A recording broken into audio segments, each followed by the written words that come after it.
sait tous que dans One Piece, il y a des empereurs pour équilibrer les puissances du monde. Les empereurs, sous le nom de Yonko en japonais, sont les plus puissants de One Piece, régnant sur le Nouveau Monde. Avec la montée en puissance de nouveaux empereurs comme Luffy et Barbe Noire, et la disparition de légendes comme Kaido et Barbe Blanche, une question persiste. Shanks est-il réellement le plus fort des empereurs? Pour y répondre, nous allons comparer Shanks aux autres empereurs, anciens et actuels, en analysant leurs forces et leurs faiblesses. Commençons par Kaido.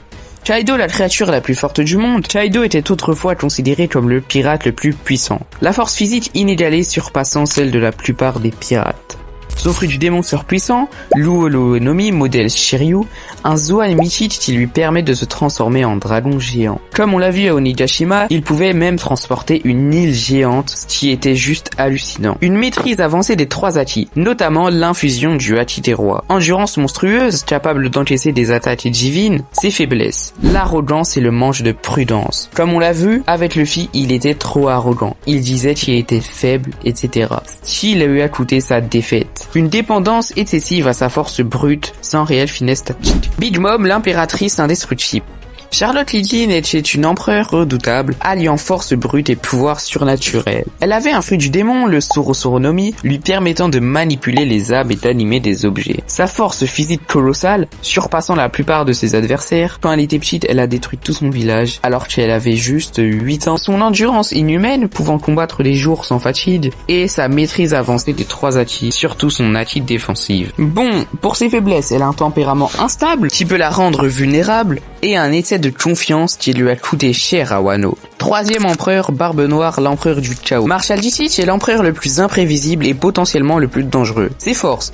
Il a 2 fruits du démon, le Yami Yami Nomi et le Gura Lora Nomi, lui offrant un pouvoir destructeur inégalé. Le premier, le fruit du tremblement, et le deuxième, le fruit des ténèbres. Endurance et résilience exceptionnelle, survivant à des attaques mortelles. Tacticien rusé, utilisant la manipulation pour atteindre ses objectifs. Comme on l'a vu, il a réussi à manipuler Aokiji. On ne sait pas ce qu'il lui a dit, mais en tout cas, j'en suis sûr qu'il a réussi à le manipuler. Il a aussi réussi à battre Ace et à tuer Barbe Blanche, son propre père, pour récupérer ce fruit du tremblement. Ses faiblesses. Il a une absence de maîtrise avancée du haki. Personne n'a dit dans le manga ou dans l'anime que Barbe Noire avait un haki. Trop grande prise de risque, pouvant le rendre vulnérable. Il prend trop de risques. Il est parti à Marineford pour essayer de battre Barbe Blanche. Si Barbe Blanche, elle aurait juste eu un tout petit peu de force, il aurait pu largement battre Barbe Noire. Shanks, le maître du haki. Shanks est unique parmi les empereurs, car il ne possède pas de fruit du démon. Ses forces, c'est-il un haki des rois surpuissants,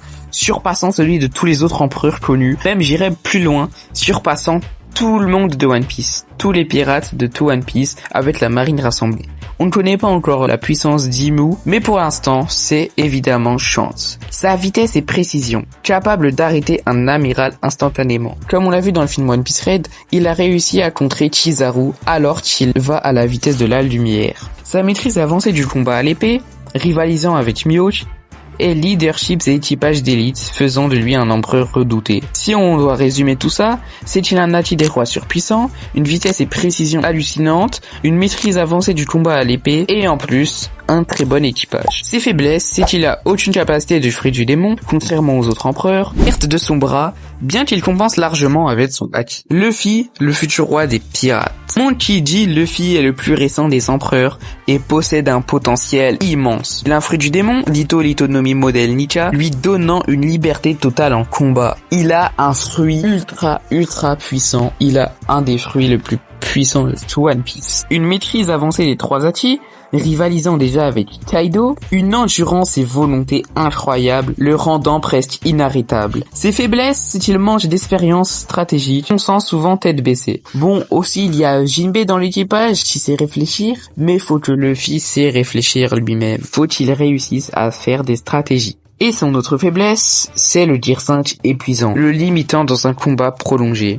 Bon, comme on l'a vu à la fin du combat, Luffy était juste épuisé, il voulait s'évanouir, c'était trop. 6e empereur, Badi, l'empereur par accident. Badi est devenu empereur grâce à un malentendu et aux alliés qui s'étaient attirés. Ses forces, c'est qu'il a un fruit du démon, le Barabaranomi, le rendant immunisé aux attaques tranchantes. Cela est très important puisqu'il peut contrer les attaques de Mihawk et de n'importe quel sabreur, ce qui est incroyable. Il a le soutien de Mihawk et de Crocodile, deux anciens Shichibukai redoutables. Ses faiblesses, c'est qu'il n'a aucune puissance réelle, étant bien plus faible que les autres empereurs, et aussi il dépend de ses alliés, sans lesquels il ne serait pas une menace. 7e empereur, Barbe Blanche, l'homme le plus fort du monde. Edward G. Newdate était le pirate le plus redouté avant sa mort. Ses forces, style un fruit du démon, le Guraguronomi, le plus destructeur de tous. Son fruit est juste trop puissant. Comme on l'a vu à Marineford, Sengoku l'avait très bien dit qu'il pouvait détruire le monde s'il en avait envie. Il a une maîtrise avancée des 3 Hachi, rivalisant avec Roger, une endurance légendaire, capable d'encaisser d'innombrables attaques. Il a encaissé plus de 104 coups de canon dans mes souvenirs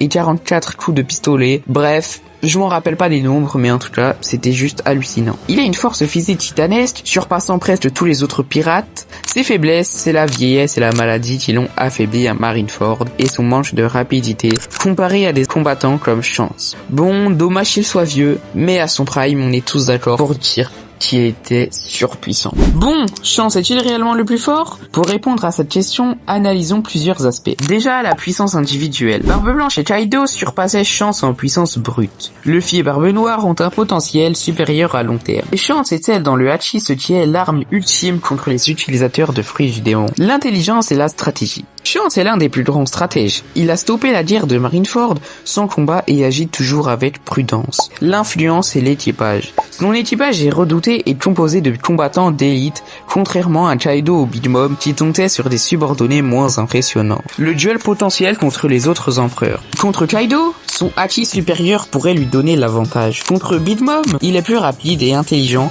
ce qui lui permettrait de la surpasser. Contre Barbe Noire, ce serait un combat serré, mais Shanks pourrait gagner avec son Hachi. Contre Luffy, actuellement, Shanks a encore l'avantage en Hachi et en expérience. Contre Barbe Blanche jeune, Barbe Blanche aurait probablement l'avantage avec son fruit du démon et sa force brute. Conclusion, Shanks est-il le plus fort empereur de l'histoire? Shanks est probablement l'empereur le plus équilibré et le plus redoutable actuellement. Mais en termes de puissance brute, Barbe Blanche et Kaido étaient supérieurs. Luffy et Barbe Noire pourraient dépasser Shanks à l'avenir. En résumé, Shanks est peut-être l'empereur le plus dangereux en ce moment, mais dans l'histoire, Barbe Blanche à son apogée était probablement le plus fort. Bref, j'espère que vous aurez aimé cette vidéo.